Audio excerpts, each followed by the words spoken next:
दोस्तों तो आज के दिन दो मेन बोर्ड आईपीओ, सीप रॉकेट आईपीओ और बिहारी लाल इंजीनियरिंग आईपीओ का अलॉटमेंट होने वाला है। तो इसके अलॉटमेंट स्टेटस के बारे में जानेंगे। इसके अलावा कल से दो main board IPO, Sunshine IPO और संकेत आईपीओ भी ओपन हो रहा है, तो इनके एंकर लिस्ट को भी देखेंगे। और आज एक सेमी आईपीओ, क्रेडेंट कनेक्ट आईपीओ भी क्लोज हुआ है, तो इसके भी फाइनल सब्सक्रिप्शन को देखेंगे कि आखिरी दिन आईपीओ कितना सब्सक्राइब हुआ है और इसमें अलॉटमेंट चांसेस कैसे हैं।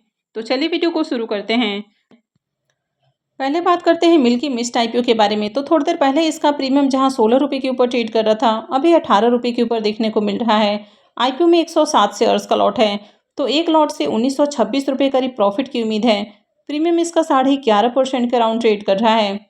अब कंपनी के बिजनेस को देखें तो बिजनेस अच्छा है, फाइनेंशियल भी ठीक ठाक है, लेकिन एक चीज़ नेगेटिव है कि कंपनी के ऊपर खर्च बहुत ज़्यादा है। वैसे कंपनी की मार्केट के अंदर काफ़ी अच्छा नाम है, यानी कि कंपनी पैन इंडिया में काम करती है और मिल्की मिस्ट काफ़ी जाना पहचाना यानी कि पॉपुलर ब्रांड है। तो हो सकता है कि लिस्टिंग के बाद शेयर्स के अंदर आपको उछाल देखने को मिल जाए। तो अगर आपने आईपीओ में listing gain point of view से अप्लाई किया है तो लिस्टिंग के बाद कुछ देर के लिए होल्ड किया जा सकता है, लेकिन अगर आपने लिस्टिंग गेन के लिए अप्लाई किया है तो हमेशा ऐसे लगा के रखें जब तक इसमें पॉजिटिव प्राइस सेक्शन रहता है, यानी कि अगर जंप देखने को मिलती है प्राइस में तब तक होल्ड किया जा सकता है। लेकिन अगर आपको हेवी सेलिंग देखने को मिलती है तो फिर आप भी चाहें तो अपना प्रॉफिट बुक कर सकते हैं। वैसे वीडियो किसी भी तरह का रिकमेंडेशन नहीं है। बाई करना है, सेल करना है, इससे पहले अपनी खुद की एनालिसिस करें और अपने फाइनेंशियल एडवाइजर से कंसल्ट करने के बाद ही कोई भी डिसीजन लें। अगर आपको कंपनी अच्छी लगती है, यानी कि अगर कंपनी के ब्रांड के ऊपर आपको भरोसा है, तो आप चाहें तो इसको लॉन्ग टर्म होल्ड कर सकते हैं। लेकिन कंपनी के ऊपर खर्च ज़्यादा है तो थोड़ी रिस्की कंपनी है। और जनरली कोई भी आईपीओ अगर मार्केट में लिस्ट होता है तो लिस्टिंग के बाद हेवी सेलिंग आती है, यानी कि होल्ड करना रिस्की भी हो सकता है। तो आप अपने अकॉर्डिंग अपनी स्ट्रेटजी बना लें। नेक्स्ट आईपीओ है बिहारी लाल इंजीनियरिंग आईपीओ। अभी इसका अलॉटमेंट आज होने वाला है और प्रीमियम को देखें तो प्रीमियम में शानदार उछाल देखने को मिला है। इसका प्रीमियम अभी 97 रुपये के ऊपर ट्रेड कर रहा। आईपीओ में 52 शेयर्स का लॉट है, तो एक लॉट से 5,044 रुपये करीब प्रॉफिट की उम्मीद है। प्रीमियम को देखें तो इसका प्रीमियम 34% के राउंड ट्रेड कर रहा है, तो काफ़ी शानदार प्रीमियम है, यानी कि इस आईपीओ से भी बम्पर लिस्टिंग गेन की उम्मीद है। आईपीओ का अलॉटमेंट आज होने वाला है, तो चलिए देख लेते हैं कि अलॉटमेंट को कहाँ चेक करना है। इस आईपीओ का official registrar MUFG Intime India private limited है, तो वीडियो के डिस्क्रिप्शन में मैं लिंक दे दूंगी, वहां से जाकर आप आईपीओ के अलॉटमेंट को चेक कर सकते हैं। नेक्स्ट आईपीओ है सीप रॉकेट आईपीओ। इसका प्रीमियम अभी 33 रुपये के ऊपर ट्रेड कर रहा। आईपीओ में 154 शेयर्स का लॉट है, तो एक लॉट से 5,159 रुपये करीब प्रॉफिट की उम्मीद है। प्रीमियम को देखें तो इसका प्रीमियम 34% के राउंड ट्रेड कर रहा, तो इसका भी शानदार प्रीमियम है, यानी कि इस आईपीओ से भी बढ़िया लिस्टिंग गेन की उम्मीद है। अब इस आईपीओ का भी अलॉटमेंट आज ही होने वाला है, तो चलिए देख लेते हैं कि इसके अलॉटमेंट को कहाँ चेक करना है। इस आईपीओ का ऑफिशियल रजिस्ट्रार केफिन टेक्नोलॉजी लिमिटेड है, तो वीडियो के डिस्क्रिप्शन में मैंने आपको इसका लिंक दे दिया है, वहां से जाकर आप आईपीओ के अलॉटमेंट को चेक कर सकते हैं। इस आईपीओ की भी लिस्टिंग 19 अगस्त को होने वाली है। नेक्स्ट आईपीओ सनसाइन पिक्चर्स का आईपीओ। ये आईपीओ भी कल से खुलने वाला है और 20 अगस्त को ये क्लोज होगा। लिस्टिंग डेट इसकी 25 अगस्त है। फेस वैल्यू 10 रुपये पर शेयर है। बुकिंग प्राइस 360 है और आईपीओ में 41 शेयर्स का लॉट है। आईपीओ 282 करोड़ का है, जिसमें 173 करोड़ का फ्रेश इशू और 109 करोड़ का ऑफर फॉर सेल है। ये मेन बोर्ड आईपीओ है, कंपनी बीएससी और एनएससी के ऊपर लिस्ट होने वाली है। आईपीओ के रिजर्वेशन पोर्शन को देखें तो इस आईपीओ में क्यूआईबीएस के लिए 50% का पोर्शन है, रिटेलर्स के लिए 35% और एचएनआईएस के लिए 15% का पोर्शन रखा गया है। तो चलिए इसके एंकर लिस्ट को भी देख लेते हैं। आईपीओ के एंकर लिस्ट को देखें तो आईपीओ के एंकर लिस्ट में टोटल यहाँ पर 9 एंकर इन्वेस्टर्स देखने को मिल रहे हैं। तो मात्र 282 करोड़ का आईपीओ है और इसमें 9 एंकर इन्वेस्टर्स आए हैं, तो यहाँ पर भी ठीक ठाक एंकर लिस्ट है, ज़्यादा अट्रैक्टिव एंकर लिस्ट नहीं है, क्योंकि कोई भी छोटा आईपीओ आता है तो वहाँ पर ज़्यादा नंबर ऑफ एंकर इन्वेस्टर्स नहीं आते हैं।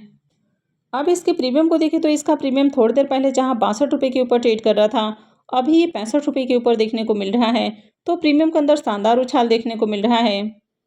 आईपीओ में 41 शेयर्स का लॉट है, तो एक लॉट से 2665 रुपये करीब प्रॉफिट की उम्मीद है। इसके प्रीमियम को देखें तो इसका प्रीमियम 18% के राउंड ट्रेड कर रहा है, तो इसका भी डिसेंट प्रीमियम है। मैंने इसकी भी रिव्यू वाली वीडियो अपलोड कर दी है, तो आईपीओ में अप्लाई करने से पहले रिव्यू वाली वीडियो को भी एक बार जरूर देख लें। नेक्स्ट आईपीओ है संकेत ज्वेलर्स आईपीओ। ये आईपीओ कल से ही खुलने वाला है और ये 20 अगस्त को क्लोज होगा। लिस्टिंग डेट इसकी 25 अगस्त है। फेस वैल्यू 5 रुपये पर शेयर है। बुकिंग प्राइस 93 है और आईपीओ में 160 शेयर्स का लॉट है। आईपीओ 367 करोड़ का है। यानी कि ये भी छोटे साइज का आईपीओ है। इसमें 274 करोड़ का फ्रेश इशू और 93 करोड़ का ऑफर फॉर सेल है। ये मेन बोर्ड आईपीओ है, कंपनी बीएससी और एनएससी के ऊपर लिस्ट होने वाली है। आईपीओ के रिजर्वेशन पोर्शन को देखें तो इस आईपीओ में क्यूआईबीएस के लिए 50% का पोर्शन है, रिटेलर्स के लिए 35% और एचएनआईएस के लिए 15% का पोर्शन रखा गया है। तो चलिए इसके एंकर लिस्ट को भी देख लेते हैं। आईपीओ के एंकर लिस्ट को देखें तो इसमें टोटल 14 एंकर इन्वेस्टर्स आए हैं। यानी कि एंकर लिस्ट को देखें तो ठीक ठाक एंकर लिस्ट है, ज़्यादा अट्रैक्टिव एंकर लिस्ट नहीं है। 367 करोड़ का आईपीओ है और मात्र 14 एंकर इन्वेस्टर्स आए हैं, तो ज़्यादा नंबर ऑफ एंकर इन्वेस्टर्स नहीं आए हैं। इसके प्रीमियम को देखें तो इसका प्रीमियम 3 रुपये के ऊपर ट्रेड कर रहा। आईपीओ में 160 शेयर्स का लॉट है, तो एक लॉट से 480 रुपये करीब प्रॉफिट की उम्मीद है। प्रीमियम को देखें तो इसका प्रीमियम 3% के ऊपर देखने को मिल रहा है, तो काफ़ी लो प्रीमियम है। मैंने इसकी रिव्यू वाली वीडियो भी अपलोड कर दी है, तो आईपीओ में अप्लाई करने या फिर अवॉइड करने से पहले इसकी रिव्यू वाली वीडियो को एक बार ज़रूर देख लें। तो चलिए अभी सेमी आईपीओ को भी देख लेते हैं। तो ये आईपीओ है क्रेडेंट कनेक्ट का आईपीओ। ये आईपीओ भी आज ही क्लोज हुआ है और इसकी लिस्टिंग 20 अगस्त को होने वाली है। बुकिंग प्राइस 189 है और आईपीओ में 600 शेयर्स का लॉट है। आईपीओ 94 करोड़ का है। ये सेमी आईपीओ है, कंपनी एनएससी एसएमई के ऊपर लिस्ट होने वाली है। तो चलिए देख लेते हैं कि आईपीओ में आखिरी दिन कितना एप्लीकेशंस लगा है। आईपीओ के सब्सक्रिप्शन फिगर को देखें तो आखिरी दिन आईपीओ 153.13 टाइम सब्सक्राइब हुआ है, जिसमें क्यूआईबीएस की ओर से आईपीओ को 130.40 टाइम सब्सक्राइब किया गया है। HNIs portion 216.97 time, big HNIs portion 255.58 time और small HNIs portion 139.76 time subscribe किया गया है। रिटेलर्स की ओर से आईपीओ को 138.86 टाइम सब्सक्राइब किया गया है। तो आईपीओ में आखिरी दिन 2,30,223 एप्लीकेशंस लगा है, यानी कि इस आईपीओ में बम्पर डिमांड देखने को मिल रही है और हर पोर्शन में एप्लीकेशंस लगा है। इस आईपीओ में एप्लीकेशंस वाइज अगर अलॉटमेंट चांसेस की बात की जाए तो बिग एचएनआईएस के लिए आईपीओ में 262 एप्लीकेशंस रिजर्व है और इसके अगेंस्ट में आईपीओ में 21,651 एप्लीकेशंस लगा है। बिग एचएनआईएस पोर्शन 82 गुना से ज़्यादा सब्सक्राइब हुआ है, तो इसका मतलब है कि 82-83 एप्लीकेशंस में से किसी एक एप्लीकेशंस को बिग एचएनआईएस पोर्शन में अलॉटमेंट मिलेगी। स्मॉल एचएनआईएस के लिए आईपीओ में 131 एप्लीकेशंस रिजर्व है और इसके अगेंस्ट में आईपीओ में 16,751 एप्लीकेशंस लगा है। स्मॉल एचएनआईएस पोर्शन में आईपीओ 127 गुना से ज़्यादा सब्सक्राइब हुआ है, तो इसका मतलब है कि 127-28 एप्लीकेशंस में से किसी एक एप्लीकेशंस को अलॉटमेंट मिलेगी। रिटेलर्स के लिए आईपीओ में 1380 एप्लीकेशंस रिजर्व है और इसके अगेंस्ट में 1,91,627 एप्लीकेशंस लगा है। तो रिटेल पोर्शन में आईपीओ 138 गुना से ज़्यादा सब्सक्राइब हुआ है, तो इसका मतलब है कि 138-139 एप्लीकेशंस में से किसी एक एप्लीकेशंस को रिटेल पोर्शन में अलॉटमेंट मिलने वाली है। तो जो भी अच्छा है सेमी आईपीओ होता है वो इतना ज़्यादा ओवर सब्सक्राइब हो जाता है कि उनमें अलॉटमेंट मिलने के जो चांसेस हैं वो बहुत कम हो जाते हैं। जैसे कि यहाँ पर देखें तो आईपीओ बहुत ज़्यादा ओवर सब्सक्राइब हो चुका है। इस आईपीओ का अलॉटमेंट 18 अगस्त को यानी कि कल होने वाला है। रिफंड डेट 19 अगस्त है, क्रेडिट डेट भी 19 अगस्त है और आईपीओ की लिस्टिंग 20 अगस्त को होने वाली है। इस आईपीओ का ऑफिशियल रजिस्ट्रार केफिन टेक्नोलॉजी लिमिटेड है, तो वीडियो के डिस्क्रिप्शन में मैं आपको इसका लिंक दे दूंगी, वहां से जाकर आप आईपीओ के अलॉटमेंट को चेक कर सकते हैं। इस आईपीओ के प्रीमियम को देखें तो इसका प्रीमियम अभी 55 रुपये के ऊपर ट्रेड कर रहा।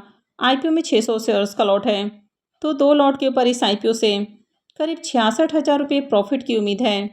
प्रीमियम को देखें तो इसका प्रीमियम 29% के राउंड ट्रेड कर रहा है, तो इसका भी डिसेंट प्रीमियम है, यानी कि इस आईपीओ से भी बढ़िया लिस्टिंग गेन की उम्मीद है। तो चलिए एक और सेमी आईपीओ को देख लेते हैं। नेक्स्ट आईपीओ है टेक्नोक्राफ्ट प्लाज्मा आईपीओ। ये आईपीओ कल के दिन क्लोज होने वाला है, यानी कि कल इसमें अप्लाई करने का आखिरी मौका है। आईपीओ की लिस्टिंग 21 अगस्त को होने वाली है। फेस वैल्यू 10 रुपये पर शेयर है। बुकिंग प्राइस 132 है और आईपीओ में 1000 शेयर्स का लॉट है। आईपीओ के साइज को देखें तो 61 करोड़ का ये आईपीओ है। इसमें 3 करोड़ का पोर्शन मार्केट मेकर के लिए है और 58 करोड़ का पोर्शन फ्रेश इशू के लिए रखा गया है। ये सेमी आईपीओ है, कंपनी बीएससी एसएमई के ऊपर लिस्ट होने वाली है। तो चलिए देखते हैं कि आईपीओ अब तक कितना सब्सक्राइब हुआ है। आईपीओ के सब्सक्रिप्शन फिगर को देखें तो अब तक आईपीओ 5.71 टाइम सब्सक्राइब हुआ है। क्यूआईबीएस की ओर से आईपीओ को 0.89 टाइम सब्सक्राइब किया गया है। HNIs portion 5.75 time, big HNIs portion 5.74 time और small HNIs portion 5.76 time subscribe किया गया है। रिटेलर्स की ओर से आईपीओ को 8.44 टाइम सब्सक्राइब किया गया है। तो 2 दिनों में आईपीओ में 7250 एप्लीकेशंस लगा है, यानी कि अगर यहाँ पर भी डिमांड को देखें तो बढ़िया डिमांड है। अब इस आईपीओ के प्रीमियम को देखें तो इसका प्रीमियम 30 रुपये के ऊपर ट्रेड कर रहा। आईपीओ में 1000 शेयर्स का लॉट है, तो 2 लॉट के ऊपर इस आईपीओ से करीब 60,000 रुपये प्रॉफिट की उम्मीद है। इसके प्रीमियम को देखें तो इसका प्रीमियम 23% के राउंड ट्रेड कर रहा, तो इसका भी डिसेंट प्रीमियम है। हालांकि बहुत बढ़िया प्रीमियम तो नहीं है, लेकिन ठीक ठाक प्रीमियम है। कंपनी का बिजनेस अच्छा, फाइनेंशियल भी ठीक ठाक है और आईपीओ का ग्रे मार्केट में प्रीमियम भी डिसेंट प्राइस के ऊपर ट्रेड कर रहा। मार्केट में देखें तो आईपीओ की डिमांड भी नजर आ रही है, यानी कि आईपीओ में हर पोर्शन में एप्लीकेशंस लग रहा है। लेकिन एसएमई आईपीओ रिस्की होते हैं, तो अप्लाई करने से पहले अपने रिस्क रिवॉर्ड को कैलकुलेट कर लें और कहीं भी इन्वेस्टमेंट से पहले अपने फाइनेंशियल एडवाइजर से कंसल्ट करना बिल्कुल ना भूलें। आई होप आपको वीडियो अच्छी लगी होगी। तो अगर आपने वीडियो को अब तक लाइक नहीं किया है तो वीडियो को लाइक कर दें और वीडियो को अंत तक देखने के लिए आप सबका बहुत बहुत धन्यवाद।